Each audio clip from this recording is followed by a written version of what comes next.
Let's say we have two reservoirs.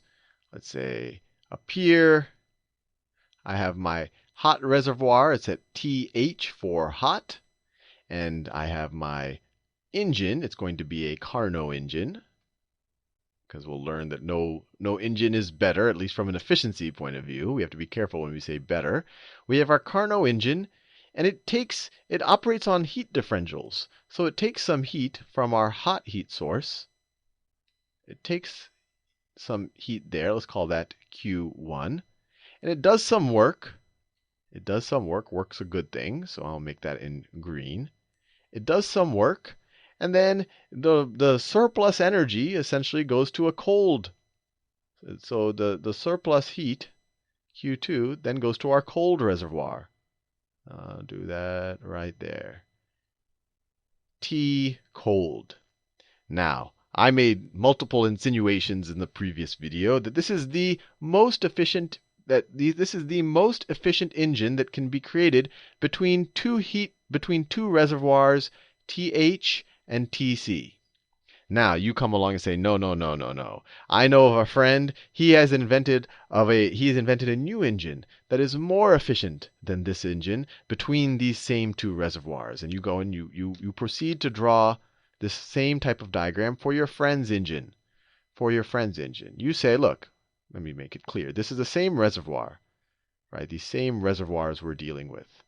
Actually, I should probably draw this line all the way because I'm going to do multiple engines here. So the same reservoir we're dealing with, right? This is all the hot reservoir, TH, TH. And this is all the cold reservoir. I need space for multiple engines that we're going to deal with. So your friend has an engine. And we'll call it the super engine. Super engine. And your friend's claim, and I'll show you why your friend's claim cannot be true if you believe the second law of thermodynamics. So your friend's claim, they have the super engine. And they claim that, look, I can actually take in Q1. I can take in that same heat from this heat source up here. But I can produce more work than your engine. I can produce, than your Carnot engine. I could produce 1 plus x. I don't want to get too algebraic, but let's say you produce W, I produce W times 1 plus x of work, where x is a positive number. So he's saying, look, x is greater than 0, whatever that number he might feed you is. And then the rest of the energy that's left over, the rest of the energy that's left over is what? It's Q1 minus this. So it's Q1 minus W times 1 plus x. And just to be clear, Q2 right here, I could rewrite that as Q1 minus W. Fair enough. So you look at that, you come to me with this, and I say, no, no, no, no. This cannot be true. Because if this were, then we would solve literally all of the world's energy problems. And I'm about to show you why we could solve all of the world's energy problems. And we would have a perpetual motion machine and be able to defy all sorts of things if we had this.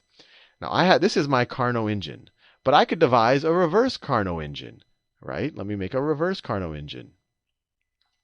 So my reverse Carnot engine would look like this. Carnot reverse. And it's going to do the same thing but in reverse. So instead of producing Q1 minus W here, instead of producing Q1 minus W and putting it into TC, it could take in Q1.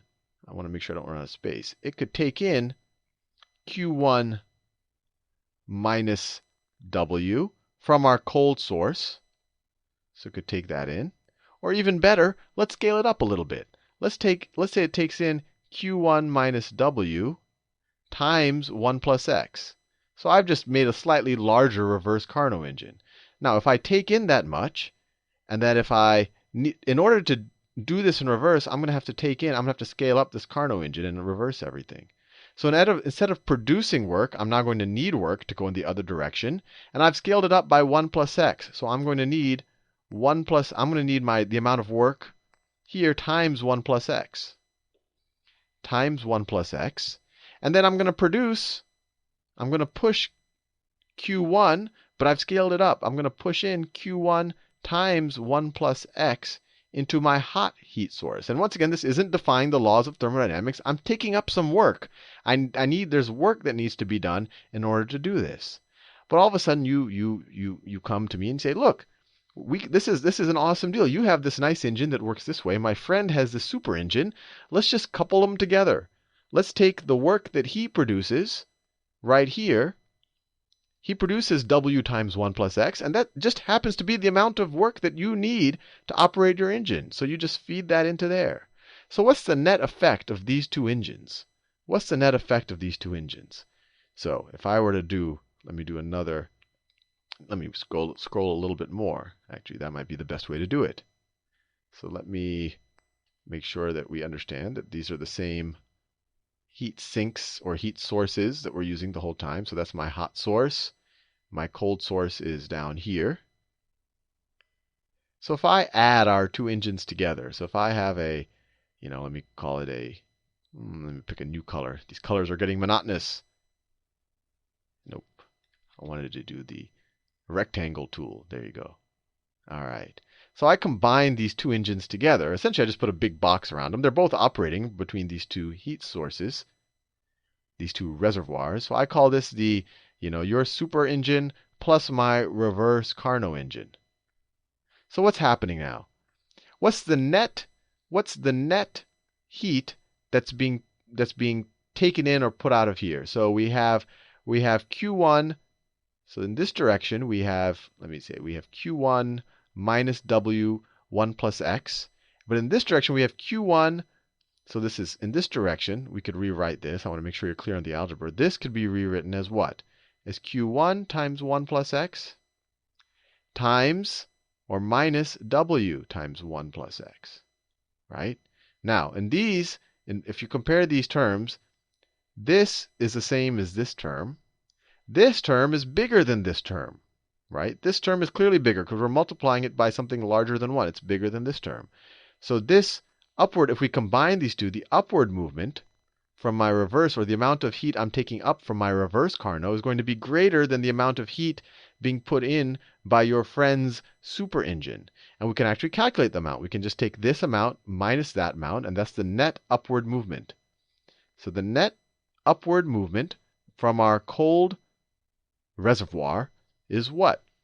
It's this value minus this value. So minus Q1 minus W1 plus x. If we take a minus, we're going to subtract it, so it's minus and a plus. These cancel out. This minus cancels out with, so this first term could be rewritten as Q1 plus Q1x, right? We could rewrite it that way. So this cancels out with that. And so the net upward movement when we combine the two engines is Q1 times x. Fair enough? Now, what about the work transfer? Well, whatever work this guy produces is exactly the amount of work that I need. So there is no outside work has to be done on the system. It just works. This guy produces work. This guy uses the work. Now, what's the net heat transferred up to our hot reservoir? What's the amount of heat? What's the difference between these two? And this is clearly a larger number than this one, so we have the upward movement dominates. So what's this minus that? So this can be rewritten as Q1 plus Q1x, right? I just distributed the Q1. And we're going to subtract that out, minus Q1. You're left with Q1x. So the net movement when we combine the two engines is Q1x. So what's happening here? I have no external energy or work has to be expended into this system, and it's just taking heat from a cold body and it's moving it to a warm body. And it does this indefinitely. It'll do this as much as I want to. I can just build a bigger one and it'll do it on even a larger and larger scale. So if you think about it, I mean, I could heat my house with ice by just making the ice colder. I could create steam from things that are arbitrarily cold. This goes against the second law of thermodynamics. This is, the net entropy in this world is going down because what's happening here? This is just a straight up transfer of Q1x from a cold body to a hot body. So what's the net change in entropy here? The change in entropy of the universe. Well, the hot body is gaining some heat.